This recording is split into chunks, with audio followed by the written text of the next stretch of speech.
Like, is that advanced software for them? I don't know. Like, I think it hasn't really gone any further, other than the fact that it can pick up voices from further distances. I think now. I remember certain aspects of those early Windows programs that seem to be better than stuff they've got now. But maybe I'm just. It was as if they kind of like had the technology in order to do it, and then someone had the idea of shit. No, let's roll this out slowly so we can make more money out of it. yeah. It's always like iPhone, isn't it? Like the camera.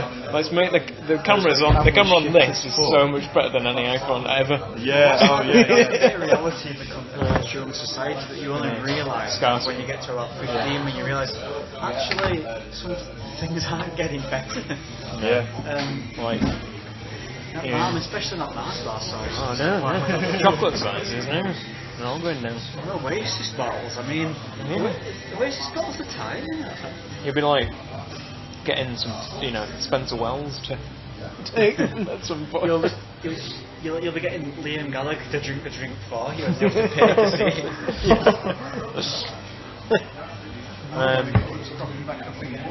It's on Radio 4. Yeah, it was. It was on the One Show or something as well, something random. It's really weird with Oasis because they did become really unpopular. Yeah, they did. Like Ragtime and Libertines and all that. And Eminem and New Metal. No one cared a damn about Oasis. Oh, yeah. People actually saw them for what Elijah were, a good album, a good producer, and nothing else afterwards. But I think it's because of this kind of nostalgia head. Nostalgia head. I think it might be slightly, for me, it's slightly worrying what would happen when she does die.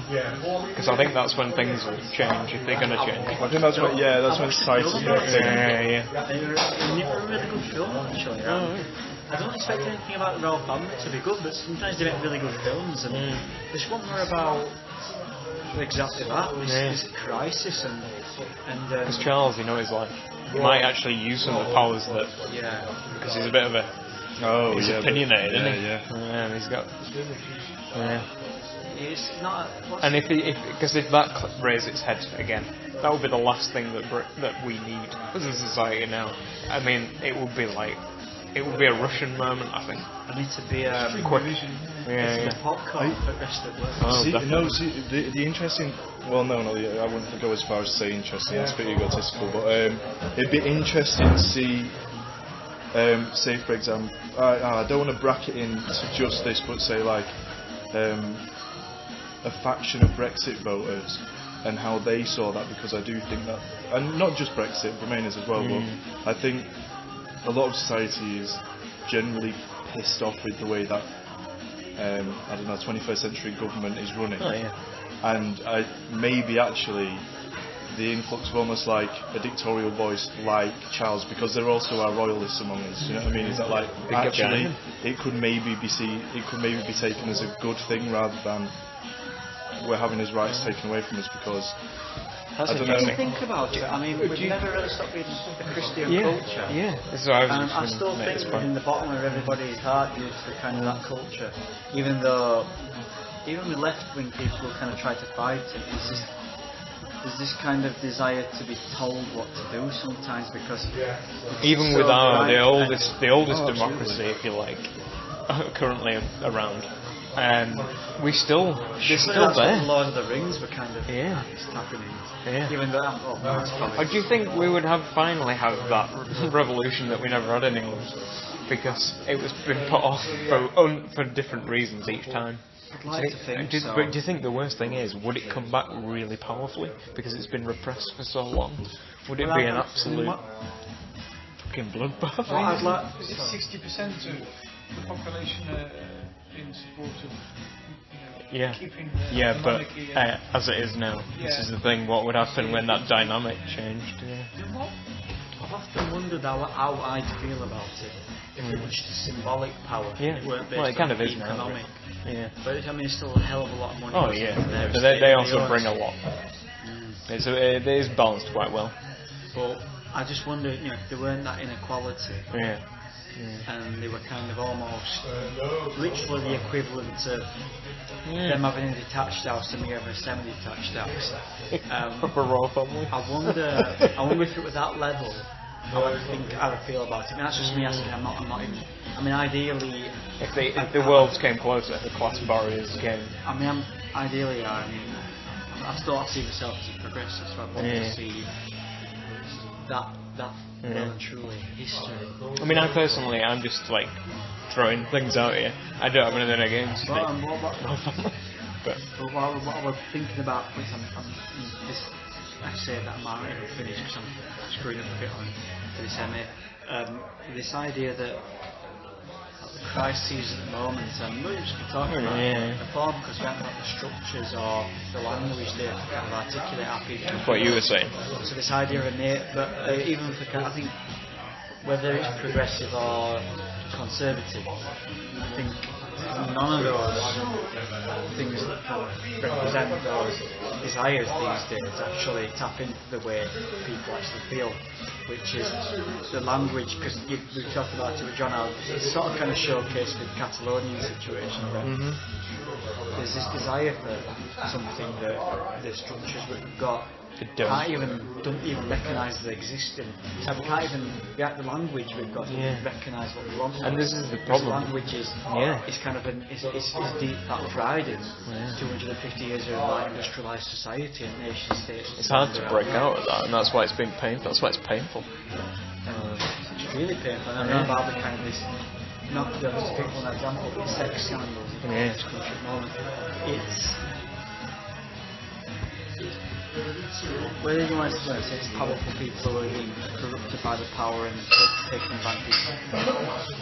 All in all, though, it's still and the fact that it may have always happened, the fact that it's rising to the surface at the moment, and like everything else, that they can't kind of adapt to it, so they try to resort to the same tactics they use when there's less stuff going on. So you've just really got this kind of hysterical witch hunt going on at the moment, because that's the only way anything knows how to deal with perpetrate problems that have happened. And it feels like, you know, that what should be really happening is some sort of kind of transition. I feel like in an abstract way it's very similar to for example, like I think there's a big fear within patriarchy that fears feminism as a man-hating movement. And the thing is that I believe, not that I don't believe in a religious sense, but just like I believe I've seen factions of individual people's feminism where that isn't not true. Do you know what I mean? Where that is true in some senses. But I think it's that thing of like basically the oppressed, the only way that they can cognitively understand on how to get out of that oppression is almost like an eye for an eye, tooth for tooth mentality. And it's that, I don't know, it kind of comes back to this transition point where it's like there needs to be a new kind of like societal language. There's a cultural conscious problem within the patriarchy, if you like. It is so oppressive. It has become so toxic that kind of, you know, alpha male image that it represses us, and we have. This is why all these mental health problems are coming out. I want to live in a non-patriarchal society, but in the patriarchal society at the moment, you have to function. I do find myself objectifying women in the way I think and feel, and it feels like it's something that's been it feels like something that's seeped into my subconscious more than because it makes me feel not nice when I think in those ways. It's really straight. But unfortunately, for the purposes, okay. You probably can't. That was a billboard of a woman bent over and someone had graffitied a penis going into. But well done, then. No, but also by the same token is I feel quite. I don't know what the word is because it's not pitiful, but I feel as something which isn't pitiful and sorry, but something towards that end of the spectrum, towards kind of like male heterosexuality, because I think like male heterosexuality is so pent up in femininity and gender is that like it's the binary. It is that binary, but it's that cultural lack of being able to dissect the difference between objectifying someone for, I don't know, sexual gratification and actually respecting someone as a human being, because the thing it has become difficult because well, that's the thing, that they're so closely linked now, where it's a case of like basically for a heterosexual bloke to be in any way sexual, it's already touching upon inappropriateness, and it's almost like heterosexuality within males is becoming almost like a social faux pas. This is the problem, and this is what the actual problem is. They need to be thought of as not in this binary. They need to be split up, and we need to be able to think about things in a much more dynamic way. And this is what the structures are. So the structures of Western metaphysics are binary. That's just what they've been built on forever. They've been built on binary opposites. And this is what the problem is. We need to think about things. We need that third. We need we need extra dimensions, basically, to actually think about things. Extra linguistic dimensions. Insert one more important thing before we go to the extra dimensions. Before we transcend reality as we know it. The other day, DSJ is reading One Dimensional Man by Mark Rousseau at the moment. And One Dimensional Man's very much this person who not only lives in a metaphysical reality, or that is reality construct, but within a kind of a capitalist consumerist structure as well, where he's given this patriarchal role to work in. That's what a man does. But there's been this kind of morphing, and I said there's 3 stages we can see at least since the Second World War onwards. At least dutiful. You've got your man. You've got your duty man, who was kind of the man who went to work, provided for his family. That sort of structure fell down in the late 70s. Then you get your lassitude consumerist addict sort of kind of popcorn eating, Beavis and Butthead, Bart Simpson style character. A neoliberal kind of like market rampant. And then you get the internet kind of age, where you get the one-dimensional crisis, where with everything, and it relates exactly back to what you were saying about you can't differentiate now an heterosexual male between having it being sexualized against a woman, because it feels like the language with the internet, things have become wider, they become flatter at the same time. So it feels like a compression. I think that I think what's caused that is the visibility of it all. Like everyone has a voice now, and I think it's so raw, right? So the internet has done this weird thing, which is brilliant actually, because it's what will eventually, it's painful now, but I think it's what will eventually move us on to somewhere else, because it has made it all visible on a scale never before. Donald Trump at screensaver moment. Exactly. We're at a really bad phase at the moment. It's like when you're going for a massive shit, basically, and you're really trying to push it out. You're at that point where it's just like really painful. I'm hoping that is the situation with Trump. That Trump is nausea. He's got to be. He's so ridiculous and just a fucking idiot that it's got to be a momentary blip. I just want him to retire and start driving the YSP minibus. What I really think is, I genuinely think he will have a stroke, like he'll get one last tweet from Kim Jong-un, and he'll just have a stroke like Stalin did. Stalin had a stroke when he realised. Well, he didn't die, but he had a stroke when Germany turned. The only thing I'll say about that is that, like, not that I'm at no point where I can either say agree or disagree with that thing, but like, there's part of me that just thinks like, well, and I can only assume with Stalin, but like, I would argue that with Stalin there was political drive, there was like personal stress and anxiety. Stalin was. I mean, when you think about it, his intelligence, it was. I think we're talking about both ends of the spectrum here. He may have been an absolute tyrant, but his intelligence was way more than Trump. No, this is what he's kind of related to. Trouble again. Well, Trump is like the Fred Durst equivalent. He's the capitalist. He's the capitalist sugar version. But it's just full of shit. That's it. Like, it's basic because I feel like with Stalin, his drive was political. His drive was all of those things. Whereas with Trump, for Trump, it's almost like him just being in a ballpark or something. You know, like, and I don't think. It's self-actualization, really, isn't it? He's just he actually is self-actualization. He is Maslow's, like, his hierarchy. He is the embodiment of every time someone deletes the profile from Facebook, that's what you got to do. You got to sit one of them on top of a stupid triangle and put Trump's hair on it. One of these is going to be Trump. Every time one of us stops self-actualising. Yes. A little bit more wind goes into Trump. Hopefully we can blow him up so he just actually blows Facebook up. and blow Trump. I mean, I was just thinking a couple of things. Okay, so I'm going to use references from satire and things that I've picked up over the last couple of weeks, but going back to feminism, but also there's the rise of masculinism. Isn't it funny how patriotism kind of works into it? Anyway, that's great. So, I heard something on one of the satellite shows describing why the football team was so bad for the United Kingdom, the male football team, and why the women's team were doing so well. So well. Funded, the men's team was funded to the hilt.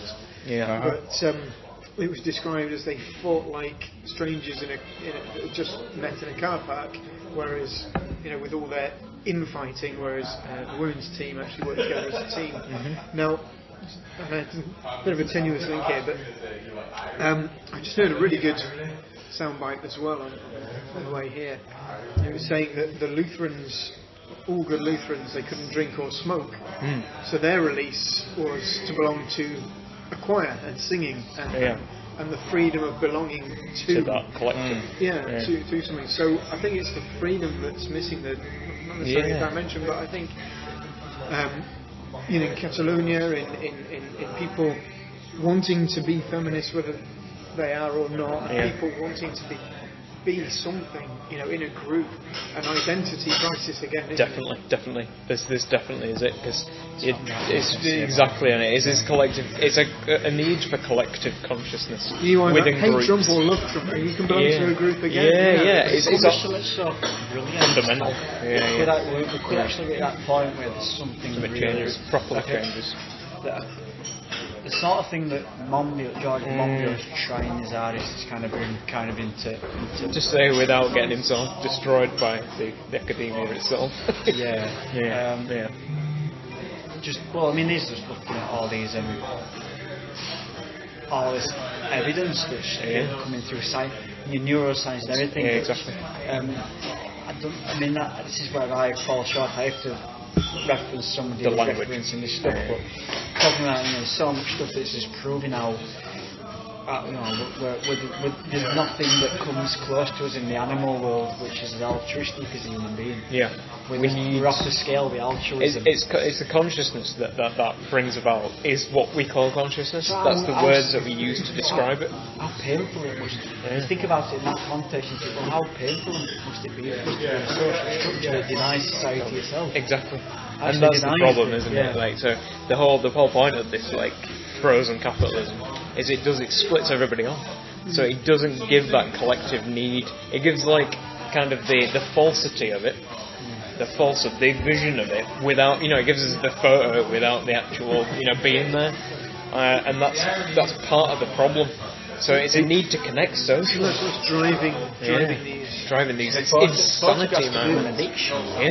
Like any other thing. I just like capitalism as a system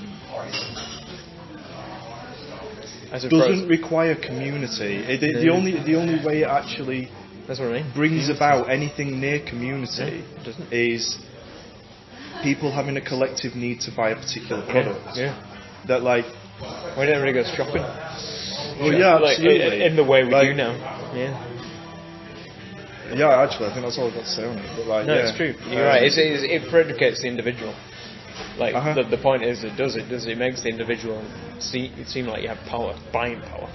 And the only places we meet are these. I think Borio if I might have got this wrong, but he calls them the interstices, where we meet in places like, online, in these like super highways, I think is what he used back in the early 2000s. But in physicality wise, I think also, you meet in these non-places, you meet in the supermarket, you're going to get a load of food, you meet in, you meet anywhere where you're going to consume something is where you meet, because that's where it wants you to meet, because that's where it has to get people to meet, to actually buy more and work into that kind of system. Obviously, we're talking like capitalism is actually consciousness itself, but it's not. Obviously, it's not. It's just a system that's been implemented. But how successful do you think Waterstones has been putting Costa coffees in their stores? They've gone though. They've gone now. Then they're starting to put its own coffee places in now. So it's gone to a new level. Extra revenue. Exactly. Now you get Costa coffees in these machines, don't you? Yeah. I mean, the weirdest one me and Dave Jarvis got when you were services in Birmingham. So this is going off tangent. No, it's just not. so freaky, but great. It was the one which it was in a service station for a hen party, kind of getting geared up behind us, and this Waterstones machine and this Costa coffee machine had speakers in it, and through the speakers there were sound effects of cafe culture noise. Yeah. So in the middle of a service station, there were noise of people having a cup of coffee. That's fascinating. I've not seen another since. Maybe Brummies just need more cafe culture sound effects. No, that's so interesting though. Sorry, I'm going off on a massive tangent, and I don't want to go down that direction. I'm just touching on that area. But like when I mentioned vaporwave, I think it was like last week or the week before. He's like, but I've been doing more, just like having more interest in it and having a look at it. And like people that are into it, like always talk about it being almost like, well, just being aesthetic. So like it's so. I don't know, like I don't know. I just always imagine in the way that music. Well, I just imagine it a bit like almost like Joe Legg walking around with with like a 1 hour and a half playlist of vaporwave music of like I don't know, like Sonic the Hedgehog 2 remixes and him going, oh, that's my aesthetic state. You know what I mean? As if it's almost like part of his fashion. It's like an oral. There's now an oral parameter to. Perhaps wearing those kind of like reflected like Ray-Ban things, and then like with a a bust in his hand. Yeah, absolutely. But the one thing that I find funny is that like I wonder if like the almost like the environmental noise that was played through the Costa speakers is almost that of Costa. Do you know what I mean? Like that noise is part of the experience of Costa. Do you know what I mean? I think getting in touch with somebody who does a vaporwave and probably installation paper. This is what the point was the other night. I don't think it came well on email because when you sent that, I decided to listen to about 2 hours of it, like on solid. I nearly just threw some in afterwards. I was like, what is this? Have you heard vaporwave? It basically sounds like what me and Lodger used to do when we recorded stuff and just mashed it up. Yeah, absolutely. That's exactly what it is. It's sort of kind of like computer music. Elevator music. It's an hallucination of what it's an hallucination of what we think but the 80s were like. At the same point, it had a good point to it, what you said as well. And the point that I thought we could use it as a kind of an aesthetic, but in the retro bar in a knowing way. So you use it as like a way to make a point, basically, like true artists do. Yeah, that brings me nicely to my question about that. I wonder. You can patent a selection of noises. You can copyright a piece of music and so on. I rather suspect that Costa have got a copyright on just that bit of just a little bit 30-second loop of people. Try and do a psychographical vaporwave where we. I don't know how possible would it be to kind of sort of make a vaporwave soundtrack of certain areas in the city. It's got to work with the map. It's got to work with the map idea. License it out later. Sorry. So you could have, a vaporwave of people asking you for money. No, it's terrible. But that could work in some context, couldn't it? Yeah. Does it work in a sense? It don't kind of. Is it vaporwave? This is my thing. No. What I want to say is, does ethics play a part in vaporwave? Because according to what they were saying, no. Well, there's people writing about it on that Reddit thing. Did they say it wasn't? Yeah, in the sense that it's the way they did a history of it, didn't they? And like where it's got to now. Whereas it's gone to a different place now. It's not that same Marxist kind of thing. Well, it's entered into the afterlife of vaporwave already. Yeah, I mean we're almost post vaporwave whilst we're still in vaporwave. Sorry, that's bullshit. But like, you know what I mean? Absolutely. Because I almost feel like part of the what I can, not just me, but like what people can bullshit about what vaporwave is. When people first started doing it, or some of the first artists that then later got called vaporwave, maybe they never started out with those intentions in the first place. I've never heard anybody mention vaporwave, so I can't understand how. I never fucking come across it. No, that's what you fucking believe it. But when I think about it, maybe I did know about some of it because it seemed obviously familiar. Some of those people that. Yeah. I've definitely come across it on SoundCloud and stuff like that. Yeah. Just because like I have a weird fascination with, and it's a pure nostalgic fascination, but like a fascination with like early video game music. So it's like definitely come across it in doing that. Just not realised. In many ways, before I found vaporwave, it didn't come as a shock to me realising vaporwaves exist because it was almost like that on the Muzak. Of me kind of trying to nostalgia because of the kind of the unlocatable present. With the artworks we were making back when with sort of kind of going up in the head already with this kind of idea. It's just got a name. No. I mean, I did. I mean, in that Mary Celeste project video, I did properly. I mean, specifically a song by Robin, Clean. But I don't look back. You remember that song from 2000? Is it Robbie Williams? Robin and Clean Up in a Dance song from the late 2000s, but I really slowed that down.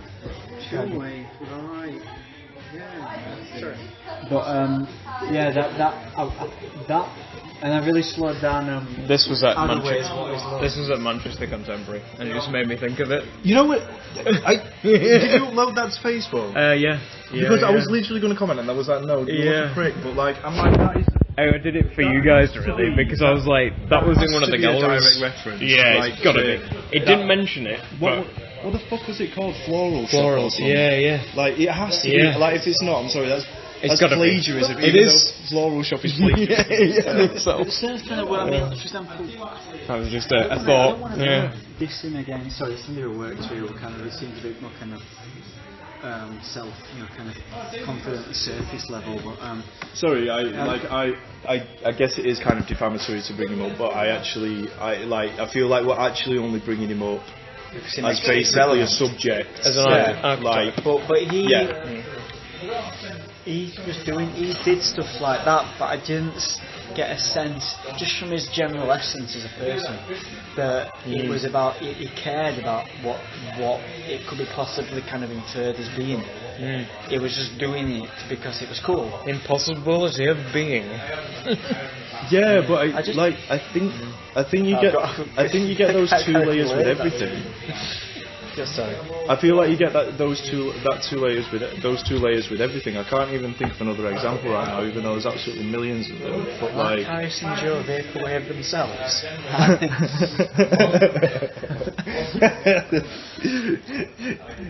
Vaporwave is like compound vaporwave. What happens when you condense vaporwave? What happens when you do a chemical reaction to get a substance out of it? I bet that's what's cocaine, isn't it? It's just an infinite fractal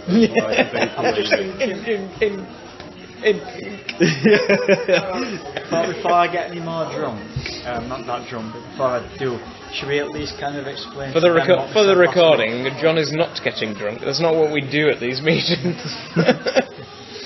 Yes, we should. Yeah. Sorry, what? Matt Bailey, yeah. So we're trying to think of because you're doing this PhD on map. Yeah, mapping's a lot of it. So ways of. Oh yeah, I do want to talk about this actually. Yeah. Mapping so we thought we'd do it as a next thing as the retro bar. We thought we'd do a publication of some kind. So it might be online, well, entirely online. We don't know yet, or it might be actually in print, or some of it in print. But what we thought we'd do is it's just around maps and the idea of sort of place and non-place. So everybody seemed to be in the last meeting sort of working on mapping and looking at the thing, the thing we're in itself, and what we can do with it, really. Play. Remind us of your project here, because I can't. I've got it in mind, but I still can't articulate it. I just wanted to link a few of the things before. Yeah. Because I'm putting some fake weight, but it's mentioned in Wikipedia. It makes a bit of sense. Yeah. Oh, it's bullshit. It is bullshit. It is bullshit. Well, it's a symptom, really. Yeah. Yeah. Well, okay. So there was again just things that I've been sort of thinking about in different ways as I've noticed them as I've been going around recently. And there was a comment I heard. It was yesterday. Happiness or truth, you choose. You can only have one. Okay, that's very Descartes or something. Yeah. But it just made me think then about maps, and a lot of the projections of geographical maps, they are a truth. Yeah. This is and a lot of them are framed to keep people happy. but the globe, for example, from the West point of view. Exactly. Peter's projection. There's all the different projections you can have on a map of the globe. But is a map there to make people feel secure, feel good about themselves, or is it to give them an actual truth about where they are, or is it post-truth? Well, then you're into the realm of keep people happy with 1,000 tweets a day and don't that anywhere near the truth. Destroying people. And sorry, I don't want to interrupt. I want Dave to get on his ideas. But the other David texted me earlier about how we've mistaken. At one point it was all about the pursuit of the good life. Yeah. And he said we've forgotten about that, and now we pursue happiness. Yeah. And perhaps it's not actually a case of happiness or truth. That's the kind of the binary again. That the happiness is always going to be a singular, an individual. It's all ideology, though, isn't it? Truth, happiness, all these things are ideological. They are, but we do have a structure that makes us constantly feel like we're missing out, and we use the word should be having a good time. When I actually think we mean fact when we use the word truth, because they're completely different things. Yeah. And our interpretation of fact, I think that's what we use. But we use the word. A lot of people use the word truth for that. They think it as a place on a map. I think you're right. Yeah. And I think there's a real problem there. We all do it. Sometimes I do it as well. I'm guilty as well. I slip up, and it's like a Freudian slip. And the iPhone weather, the ultimate truth. Yeah. It can tell you it's raining. You can look outside, and it's bloody not. But you're still taking it running. This is why I get upset with Christian bashing atheists. Who just kind of get to another extreme and just people who are actually quite just need a belief and they're getting attacked by somebody. Anyway, sorry Dave. I mean, just as a rough idea of there's a few things I'd like to do and like to achieve in the next few years. One of them seems to fit in quite well to this in terms of having mannequins effectively probably placed at certain locations within either urban or suburban environments, having an interaction. I mean, originally my idea was to have a matrices of. I've currently got 18 of these, but originally £2 each.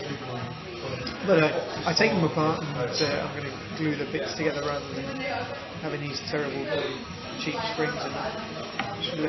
So I was thinking of how would you represent matrices of, say, could you not put them all in pint glasses and have kind of just fuller and empty? That's a good idea, actually. I wonder where you're going with that. You could represent also another thing I was thinking is, so each, this for simplicity, let's say we've got a 3x3 matrices of 9 points, and I've got 18 of these, so for now I could do that. And I was thinking to map onto this 9 different forms of human interaction, so in pairs. A sort of welcoming handshake could probably be one of the. It's the language, it's the archetypal language, isn't it? Yeah. Brilliant. So, there's one where people can just be facing away from each other, or they're just too busy on their phones, or there's. And I was trying to work out where, if we were going to do a matrices of human interaction, at the centre, what would be the most neutral, and then what are the most extremes, and what are the 2 dimensions you'd use for that? So I wouldn't think that. I wouldn't think that indifference would be the centre. I would think kind of meeting someone with an inability to know what to do next to be the centre, and then indifference would be one extreme would be indifference, and the other would be. But surely there's nothing in the centre. It's ideological as the centre. That's probably where the conversation needs to start then. So you'd be kind of like looking, well, what do we do now? But we already know that now, don't we? Surely we know that it's just a series of substitutions that have happened. The magic, the god, the science. We do already know, but we have to put something in, don't we? It's almost like as human beings we need that place, that centre place. Well, you've said to me before. That's why I need to read it from my David. So he's not fighting sharp either. So when I was thinking about a neutral, going back to again the 3x3, the centre one, I was thinking to have empathy, or I don't know what the opposite of empathy is actually. Anyway, sociopath. Would that be indifference then? Would sociopathic be more indifferent than people suffering? I guess so. In relation to as a noun to describe it. It feels like you could have like mini kind of grids spiraling off the main grid, so the result of too many what? It was just to take it away from like the best math and make it like wiggly. I am wiggly. Wiggly jump. Go on. I just thought from the situation of indifference that you could have another grid. And the outcomes of indifference. I'm joking. I think we should. Sorry, I don't mean to dictate the conversation. I think we should hear about what, the matrices and what's happening in between involves. But maybe based on that, we need a conversation as to what the sense point is. I think maybe do it. Maybe do it. Maybe arrange it. And then see in practice. Well, it develops quite quickly. Originally my problem was, if I was to lay out a grid, what would be the indifferent, what would be at the centre, what would be the origin of this expression of human interaction. So then I thought, well, if I was going to do that, then why wouldn't I just fix the 8 around and have the centre as for other people to play around with and then take. Because isn't that the point? Now then we've got talking about maps and differences between how people feel and interact, and the empathy levels, if you like, in different zones of built-up areas, and with the introduction of geopsychology, psychogeography into that.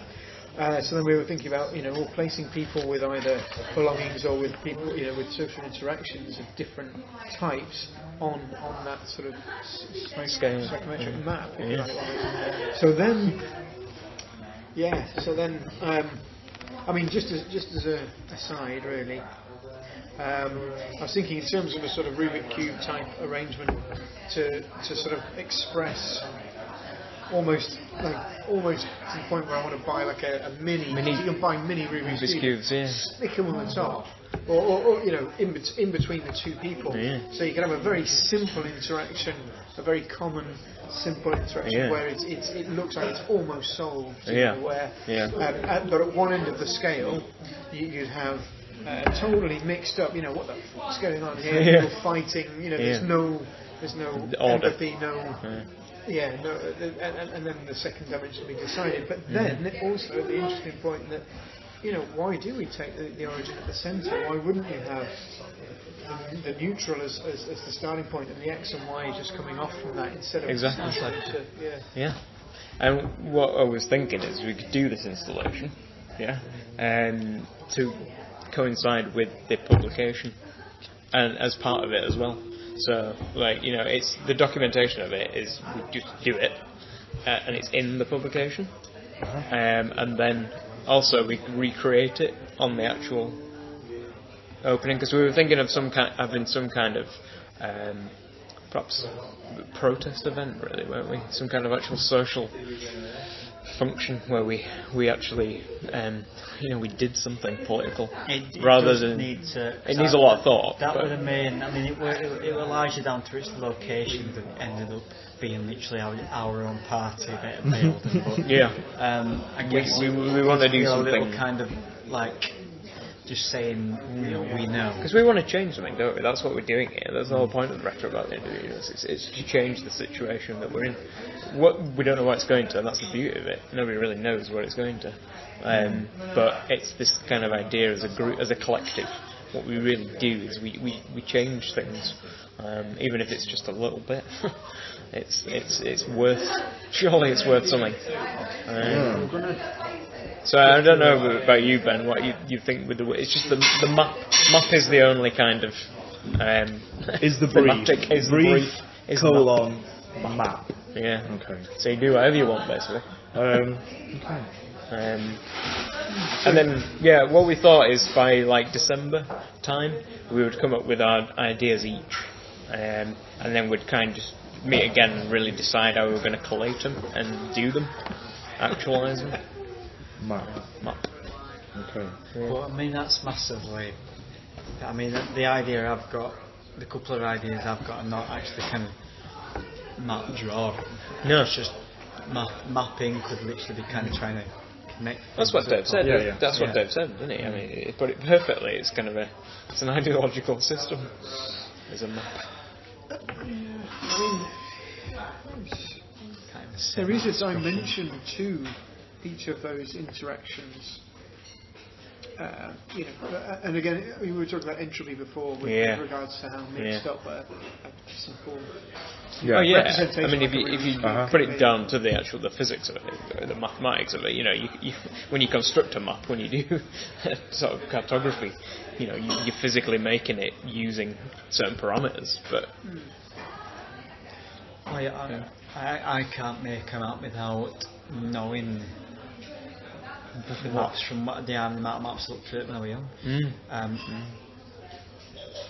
And sometimes it's nice to actually, just as silly as it sounds, turn a map upside down. Yeah. You turn a map of the town you're most familiar with upside down, and suddenly you just kind of realise that things might not work the same way you thought they did. It's bizarre. Yeah, I don't even. Sorry, like this isn't. This contributes nothing. But like I don't know. Such a good stuff. But I don't even know where I saw it. But somewhere recently, I saw a picture of Europe upside down, and like it just blew my mind. Like I had no idea that France was literally directly under us. I always thought it was to the side, and I was like, what the fuck? Why is it under us? So it's really interesting. Like everybody's own sort of like directional perception. That's one of the senses that's not one of the five. You have this built-in sense of what's around you, and then another one is your place within the world. But you obviously only construct that from seeing maps, etc. Which, it's as parochial as it sounds. I always see Sheffield. I always see Sheffield as north-south. because I'm directly above it, on a normal map. Yeah. But when I get facility times, you get the train to Sheffield that goes through the Dearnley and Rotherham. You come into Sheffield for the east, so you're looking to Sheffield from the lowlands of Doncaster going, and it just becomes no longer this green rolling city, but a fucking wasteland of power mining villages that kind of builds into Rotherham, goes through Meadowall, and then the centre is actually, which we know Sheffield Centre is actually the periphery next to the Peak District. Yes. It's shifted, isn't it? It's like the rivers. It's a weird geography. Sheffield is really weird. And I almost think that train route is the kind of the best way to see, to capture an essence of South Yorkshire. But anyway, that's another matter. Because I think I'll leave Sheffield to Beck. Yeah. Best. That's Beck's kingdom. I mean, one of the ideas which I don't quite know if this will link into this project, but we were on about this idea of the mental health strike last time. We were. Just because it would kind of have some kind of end game, I don't know, have some activist quality to it, and I still can't figure out how to implement it. I'm still trying to draw a picture for a flyer. That's all I can seem to get so far. I mean, the only thing I can think of is just like bombard social media with it, but then it just kind of gets reappropriated into the system that we're trying to. What's the message? That's the thing I'm exactly. I wrote something down, and the idea was that it's not just because. I know that there's this hierarchy and this kind of gradient of exploitation within the capital system, but I think no matter where you are, you're still sort of kind of in these kind of you're constrained by this dimension, and I think things like these scandals point out is that men in high places are getting screwed up and kind of. I'm not saying they're accountable. They should be made to be accountable for what they've done, but they're obviously not in a great. They're not in a normal frame of mind when they're doing these things. Can't be. What I mean to say is that I'd like to kind of speculate the mental health crisis is not just for the public sector staff. No, it's everybody can partake in mental health crisis. I suspect that it is literally a societal thing. So it's as wide as that, because I think everybody. It's like the precariat. So the precariat wasn't a class for me. It's everybody. Everybody's in the precariat. That's the thing. That's where I'd argue against guy standing, because I think it's all. I think everybody's in it. I know what he was trying to do originally, but I think everybody now. It's got to such a stage of like incompatibility as this capitalism that we call, that it just breaks down. Everybody's in a place of because the point is that the system that puts us there in those structures is breaking down.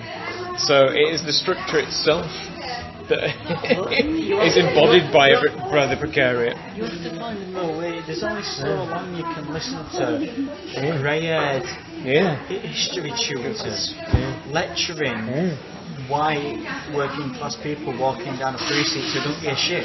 Talking about people like George Arthur. And also giving nullification next to a socialist workers' stand. And also, what annoys me, and what I was saying to you the other day, I think, is that it really annoys me that we talk about all these problems that we have, but nobody's coming up with any solutions. I feel scared within the kind of current perspective, which I would probably say does fall within the current realms of things that left. As saying something that alleviates the fact that people up here are getting more than people down here, and I'm not trying to do that at all. No, I'm trying to kind of find a way of trying to. I mean, that is one idea I was thinking of for this project. It's mental health strategy. I'm trying to kind of, and I've got people who will say the damned out leaflets in different towns and cities. But to be on that idea of it'd have to be happening-esque. I'm not totally comfortable with that, but it might be the only way to do it. So, what? Sorry. Happening-esque, like situationist. Yeah. It might have to be something like that, but in maybe a more nuanced way. It's worth it to go anyway. Yeah, it's worth it. I mean, what's the worst thing that can happen? What can you lose? Leaflets and nobody pulls a sickie. That's the whole idea. The whole idea is that you pull a sickie, and then you kind of contact something to say, we pull a sickie on behalf of the mental health strike because we really don't feel great at the moment, but we told the boss we were sick. To be great if you could get some statistic to show the kind of level. Well, that's where I was just thinking. I mean, going back to how do you sort of popularise this? How do you come up with a strategy for it? Well, that's what I struggle with. I wish I'd love to have worked with somebody who could figure that out. Because I've got no like mental ability to do that. Well, I mean, I've worked with people, and I've got a very good friend, for example, who developed these infographics for big companies. So I suppose the starting point, again, as we said before, is the statistics. So we're looking at. If we could pull that off, that'd be good. Well, I mean, what we're doing could almost be construed as a big infographic, a physical infographic. So then, just as you were talking, I was thinking about how there's always an inside and an outside, either to an individual or a community, but there's also so with it, in the context of a map, there's always going to be here be monsters. It's always going to be an outside to framing of a map. But on the inside, things can be orderly, but there's still things on the outside that influence what's on the inside. But mental health is very much like that. There's the complexities of interactions between people. There's the complexities of what goes on the inside, which needn't necessarily be matched. Especially with mental health difficulties, they can be juxtaposed in lots of different ways. Exactly. One last thing, does everybody know about the Mind the Gap project? It could be sort of almost related to this, but it's all about communicating the data of significant data. I think what we should do is come up with the idea of what we want to do exactly, as an actual thing, and I think we need to contact people like Plan C or Mind the Gap themselves. They've got back to me. They thought I was called Paul and wanting to join the Birmingham side, but okay. They've got back. Maybe don't use them for the statistics. And a larger organisation in that sense to get on board with it, to have some kind of that's how I do it for funding. So that when we come up with ideas to get funding like that, that's how you do it. You contact bodies that are dealing these kind of things. I just want to kind of figure out, before I get back to this, I want to figure out what I'm saying. I mean, am I just saying I'll join and then kind of propose these kind of ideas? I think that's what we should do. But it's just a bit weird that they want me to either do a Skype or meet in person. I think we should meet in person if we can. I mean, whoever's available. Do we join as a collective? I think we should join as a collective. I'll ask him if that's possible. First, Mind the Gap, iconic London Underground voiceover artist.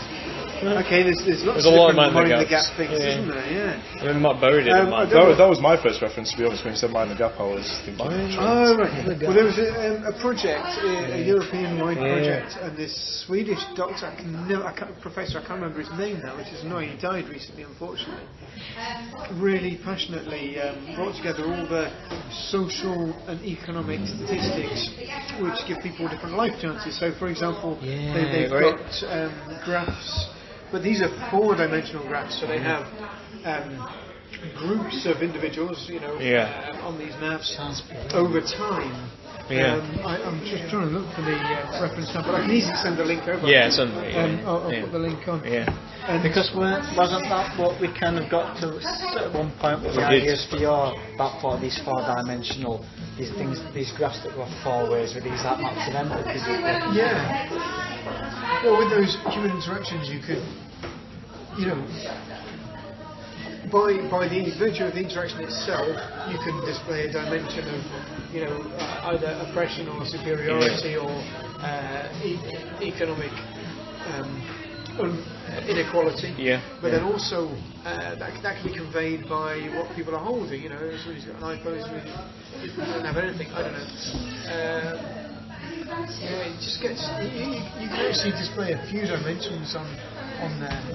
I was thinking at these events as well. The actual what we're doing, the publication itself, we could hand them out. You know what I mean? The physical thing, whatever it is. Obviously have it in an online space where it can be more dynamic, you know what I mean? It can link to other things that we've done. But I think as an actual, maybe like not just a leaflet, but a little pamphlet thing as a publication. I'm just thinking for the sort of music element of it and the sound element of it. It would be a lot easier if we had this, an online space for it as well, which we've got that.